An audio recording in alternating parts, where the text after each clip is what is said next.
पद्धतीने आपल्याला ते परत देते. काही लोकांना असं वाटते की आपण इतरांना मदत फक्त पैशांनीच करू शकतो, तर तसे नव्हे.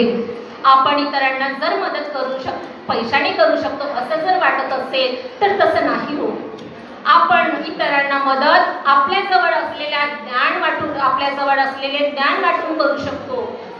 आपल्याजवळ असलेली जी गोष्ट आपल्याला नको आहे किंवा जास्त आहे ती इतरांना दान देऊन करू शकतो.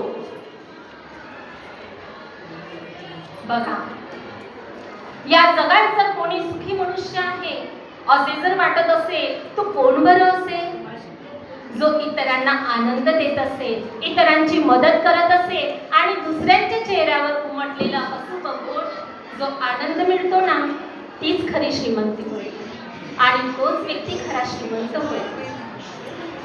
म्हणूनच मी शेवटी एवढं म्हणे की देणाऱ्याने देत जावे, घेणाऱ्याने घेत जावे आणि देता देता एक दिवस घेणाऱ्याचे हात घ्यावे, निस्वार्थ भावाने मदत करावे. कारण याचा उपयोग आपल्यालाच होतो. हा निसर्ग आपल्याला जेवढा आपण देतो त्याच्यापेक्षा दुप्पट आपल्याला परत करून जातो.